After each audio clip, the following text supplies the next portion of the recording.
వలసదారులపై ఉక్కుపాదం మోపబోతున్నారు ట్రంప్ అనేది కూడా మనకు అందుతున్న సమాచారం. అమెరికాలో దాదాపు 1,10,00,000 మంది విదేశీయులు ఉన్నారు, అక్రమంగా నివాసం ఉంటున్నారని అంచనా ఉన్నాయి.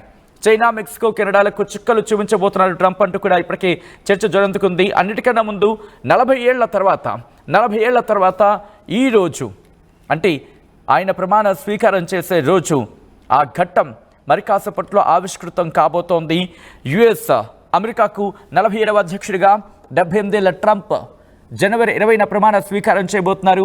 ఈ నేపథ్యంలో వాషింగ్టన్ క్యాపిటల్ భవనంలోని రొటుండా అంటే గోళాకార ప్రదేశం ఉంటుంది, ఆ గోళాకార సముదాయం ఉంటుంది కదా, దాన్ని రోటుండా అంటారు. ఆ రోటుండాను సర్వాంగ సుందరంగా ఇప్పటికే ముస్తాబు చేశారు. ప్రస్తుతం వాషింగ్టన్లో ఎముకలు కొరికే చలుంది. ఎంతలా అంటే -డిగ్రీలకు వెళ్ళిపోయింది. ఈ నేపథ్యంలో సోమవారం ఆయన ప్రమాణ స్వీకారం చేసే రోజు కూడా -11 డిగ్రీల సెల్సియస్ ఉంటుందంటూ కూడా అక్కడ వాతావరణ శాఖ హెచ్చరికలు జారీ చేస్తుంది. ఒకసారి